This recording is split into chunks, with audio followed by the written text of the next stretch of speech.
Hello, we're going to talk about my first Mythic Anduin kill, and I'm going to kind of just do a little bit of commentary over it. You can see my talents, my stats, my conduits, my trinkets, all that stuff up here in the top left. And so before we get started, I just wanted to mention that I'm running the Desagne trinket, and that's not necessarily the best choice. It's just what I had available to me.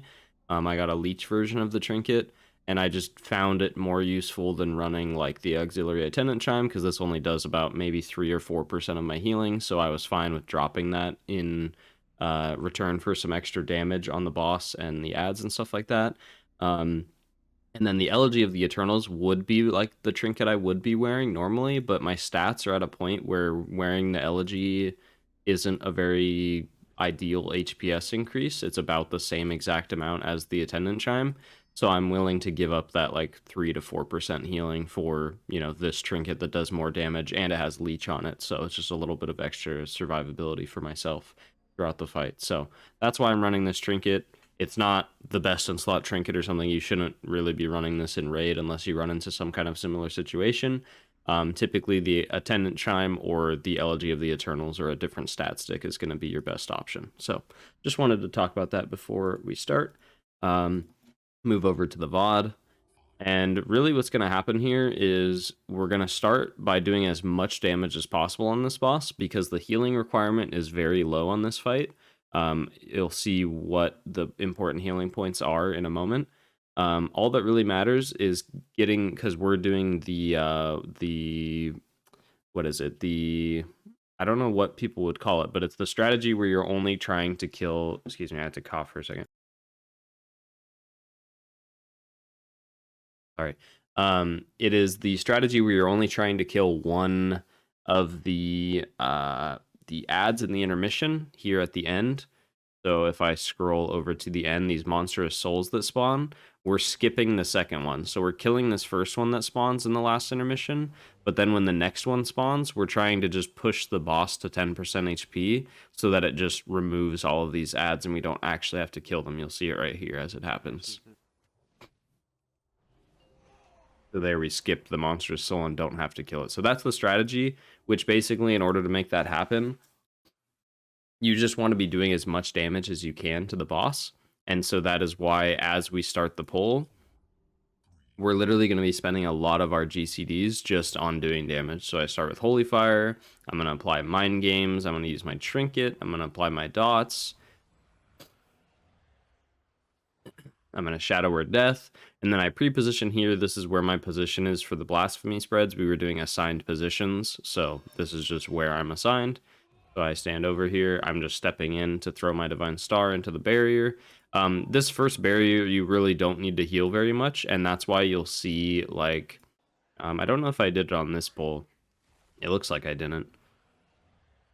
Let's see. Let me see.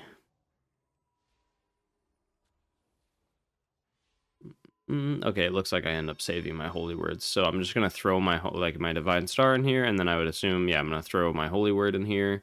I'm going to use my first flash heal, and then use another holy word, and then another flash heal. I'm always trying to follow up those holy words with some kind of spell, usually a smite or a flash heal. We get blasphemies here, we deal with them. And now I'm going to move in towards the boss because the first group is going to go down. I'm in the second group. But I still want to position myself really close here for this upcoming barrier that's going to happen in 20 seconds, because I want to be able to stand in the barrier, and I'm also assigned to use Divine Hymn during this barrier. So what I basically do is just pre-position myself in between the ads and the boss, and if I get a Divine Star, I would just move out of the way to the side. But here, I'm not in any danger of getting hit by any of the stars, and when this barrier comes down right now, I'm already ready to heal it because I can literally just cast Mind Games right here and then instantly channel Divine Hymn, and I'm directly in I'm in the exact center of the circle, the barrier. I'm going to rewind it a little bit and talk about what you should be focusing on healing though here, which is basically you should really just make sure you're tracking these debuffs that are on people. The shadow, I think it's called like, I don't know exactly what it's called, but it's the Shadow Word Pain icon. It's something something word pain. I don't know if it's like death or something. It's probably something like that. But it's just a debuff that goes on 3 people at a time, and it just rotates. So there you can see it on the Resto Shaman, the Balanced Druid, and the Mage. So what we want to be doing is really healing those players up. Also, since this happened here, whenever these Divine Stars goes out, I'm always paying attention to if anybody gets hit by them. And especially if it's a DPS or a healer, I will always Guardian Angel them. And then if a tank gets 2 or more stacks, I will Guardian Angel them. If a tank only gets 1 stack, they're going to be totally fine. They're not going to die to it. But if they get 2 stacks, it can get pretty dicey here with the boss meleeing them and stuff. But what you can see here is I'm always targeting my heals, and especially my holy words, into these players with the Shadow Word Pain. I'm just going to call it that for now. And that is because when the boss does Hopebreaker, you really want to make sure that these players are topped up. So here we go back another 10 seconds. We're going to have the Hopebreaker coming up, which is in 9 seconds. So this is the point where it's like, okay, you really need to keep these 3 players topped up, and you're very good at doing that if you're playing Holy Priest specifically, because you can just heal one and then start healing another person that has the debuff, and now you're doing effective healing on 2 of the people. So there we heal the Resto Shaman, and then we're going to heal up the Balanced Druid, and then I'll throw a heal on the Mage afterwards. And then now they lost their debuffs, but there the Mage died, as you can see. So like, what could we have done differently there to help the Mage not die? I'm pretty sure I had my Holy Word Sanctify back on cooldown, or Serenity. Yeah, so I could have Holy Worded him instead of casting a heal on him, and he would have been totally fine. So that's where we really want to, like, that's why you want to keep people topped up, because then, so the Hopebreaker does a lot of damage, and it's going to essentially kill the people with the debuffs if they're not full HP. And then also when the barrier comes down, it does 30k damage to everybody in the raid. So that also means that the people with the debuffs are in danger when the barrier comes down. So you're just essentially trying to top up those players before every Hopebreaker and before every barrier. But just as a general rule, you can pretty much always try to prioritize putting your healing into players with this debuff. So you can see here I'm healing the tank, and then we have the priest with the debuff. And that should be the main goal. We have more stars coming out here. Again, I'm prioritizing all my healing into the players with the debuffs. And I also got the debuff myself, which I will usually always try to, as Holy Priest, I'll always try to press Desperate Prayer and Fade whenever I get the debuff, because there's not much else in this fight that's going to threaten to kill you.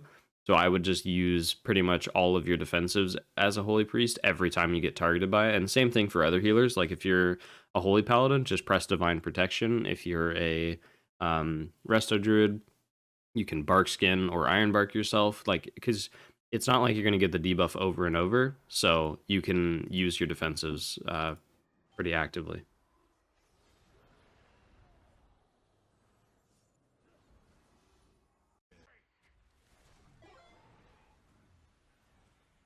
Okay, next we're going to talk about the downstairs phase. So we're going to position ourselves with the rest of the group, and then I'm going to I specifically dot the boss before we go down every time, and that's just to get extra damage on the boss again, because that's our main priority, is doing as much damage as we can to the boss. Ideally, you'd have your holy words ready right now. That's usually the goal. This is just one of those polls where I messed up and I either felt like I had to use them prematurely or I just used them on accident. But you want both of your holy words up here. And then what you're essentially going to do is you're going to dot the boss, and then when there's about less than a second left on the cast time of his Kingsmoor and Hungers, you can pre-cast Mass Dispel in the middle here if you're the one Mass Dispelling the ads. So we get sent down. I already finished my Mass Dispel cast right as we come down. They're all dispelled. And then from here, what I would normally do is I would throw out a Divine Star, and then, so there's my Divine Star, it goes through all 4 of them and comes back, and then I would follow up with like a Holy Word Sanctify, and then, or Serenity, and then use like a Flash Heal or a regular heal on one of them, and then I would use my other Holy Word and do the same thing. So it's like, you're getting sent down, you dot the boss, you precast Mass Dispel, Divine Star, Holy Word, press a healing spell, Holy Word, press a healing spell, and then by then they should be all healed up, and if they're not, then you can just could throw a couple extra heals out on whichever ones are low HP.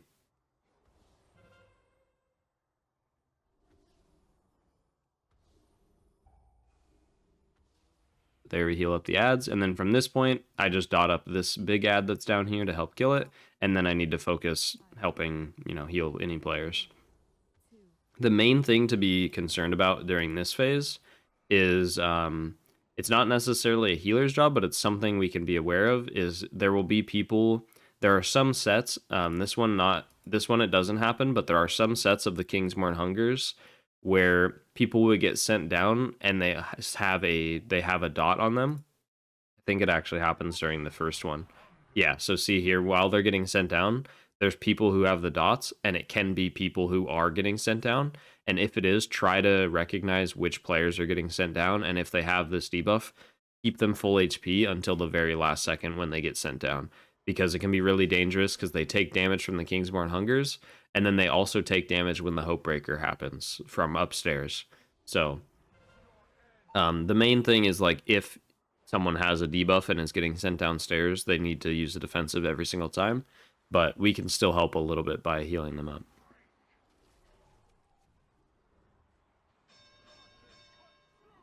All right, let's fast forward back to where we were. So we come back upstairs here. And then from here, I'm going to use everything I have to do as much damage to the boss as possible again. Which is going to be all of my dots, my trinket, my mind games. I'm just getting everything on cooldown and trying to help do as much damage as possible. And then here is where I'm going to use because the boss becomes immune to damage or takes very little to no damage. And we have to kind of wait till the intermission starts. So what I do here is I refresh my dots one last time if I need to. So there I Holy Fire and Shadow Word Pain. And then I'm going to refresh my Flash Concentration here. There's my refresh on Flash Concentration. And then from here, I'm going to drink. So I just use my mana potion here. And that's so that by the time I'm done drinking, this thing's active and I can start helping DPS it. So right here, I'm going to finish my drink. I'm going to do as much damage to this remnant as possible because, again, this is doing damage to the boss, which in turn is going to allow us to do the strategy that we're trying to do. So damage is still a very big priority for me, but I am healing people who are taking damage occasionally, but I'm trying to at least keep my dots rolling on the various mobs and stuff in here. And really the only important one is the Remnant of the Fallen King. If your group needs help killing the monstrous soul, then what you can do is you throw your first Holy Fire on this guy, and then when the monstrous soul is like 50% HP about, that's when you can throw Holy Fire and Shadow Word Pain on it, and then get ready to Shadow Word Death it. The only thing I will say is if you use Shadow Word Death to help kill the monstrous soul here, which I think I helped kill the second one, we'll see. Because usually I was targeting them and throwing like a Holy Fire and stuff on them. Let's see if I end up doing that. It looks like maybe I don't. Okay, so here I throw, this is late. I want to definitely do this earlier because you want to essentially throw your dots on it before the detonation starts just to get more effective damage out of the dots. But here I Holy Fire, I dot it, and then we Shadow Word Death. But what you can see is that you take a lot of damage as a priest from Shadow Word Death during this phase. So be very careful of your own HP. And also, if you are going to Shadow Word Death, make sure that you are ready to immediately heal yourself right afterwards. So right here, I'm going to Shadow Word Death. And it chunks. I mean, sometimes, like, if it crits or something, it'll do even more damage. So keep an eye on other priests as well, especially Shadow Priests. Like, our Shadow Priest was taking, like, 70% of his health and damage every time he'd press it. So it's just something to be very aware of.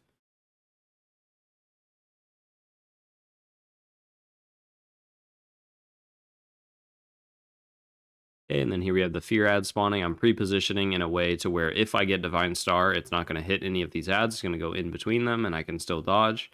We're assigned to CC this ad, so I'm just going to shackle it. And then I go right back to dotting the boss. If your group needs help killing the Grim Reflection ads, you can put your damage instead into the Grim Reflection ads. But I just want to make sure that, again, we're reaching that damage point to where we can skip the second monster's soul in the second intermission.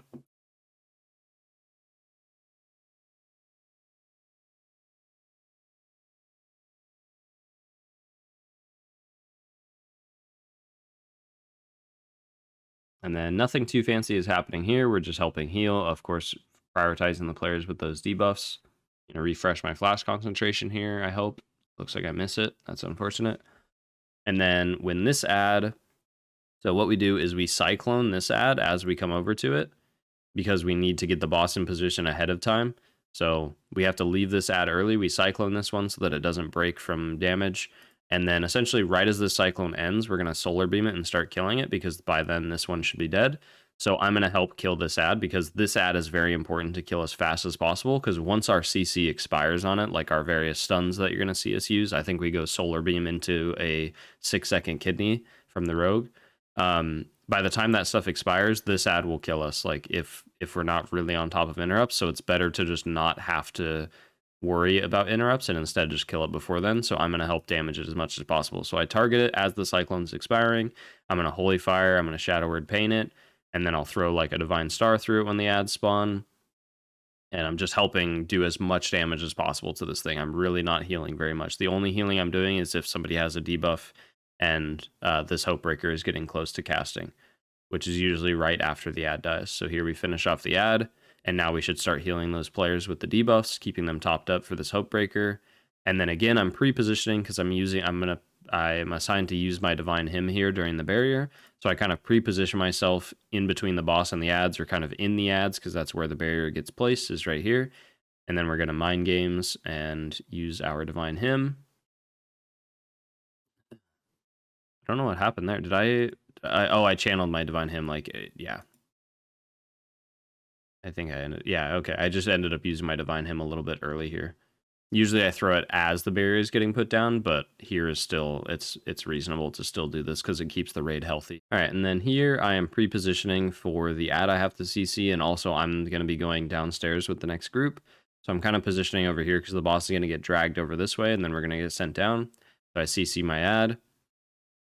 And then again, we're going to try to remember to always follow that same pattern where we get in position to go downstairs, and then we dot the boss right before we get sent down. And then I'm going to, again, here I made another mistake. This is where you definitely want your holy words off cooldown and ready to go. You should also refresh flash concentration right as you're getting sent down. So it should be refresh flash concentration, dot the boss, and then precast Mass Dispel. Here goes the Mass Dispel. We dispel all the ads. And then now we're just going to have to kind of single target heal them and use some holy words. Luckily, the Shaman kind of carries this, but ideally we have our holy words ready just to help, because sometimes it was a little tricky down here if I didn't have holy words, but there the Shaman did a really big chain harvest, so we were all good.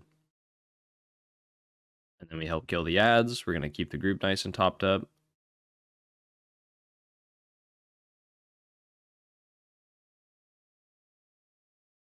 Now we're just getting sent back up. And then the whole raid stacks in this next barrier. I'm going to throw a Divine Star to it. Obviously, make sure that you're not facing one of the ads unless it's getting intentionally broken out. So here I just faced the ad. Looks like I didn't end up using Divine Star there. Usually I did, and I would throw it towards like orange so that it wouldn't hit either of the ads. And then here I just Mind Games the boss to essentially increase our damage done. It's really not for healing. And it's because I'm going to end up using Mind Games during the intermission. So we just use it here to kind of get it on cooldown so that it's back up by the time we want it.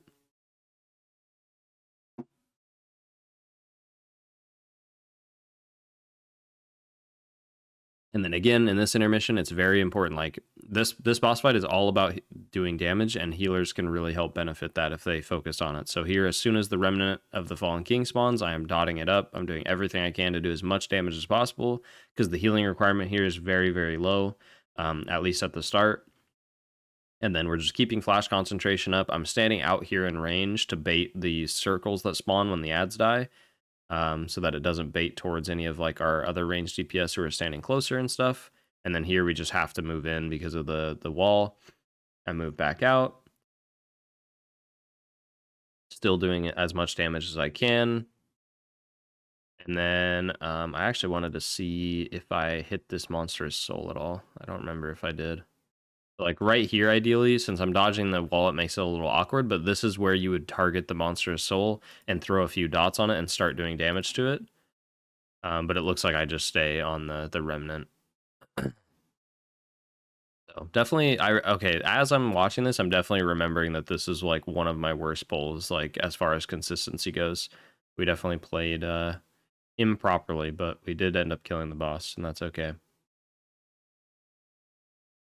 As long as we can recognize the mistakes and try to make them, you know, fewer, and as long as it's not happening like every single pull, which it definitely was not, then it's all good.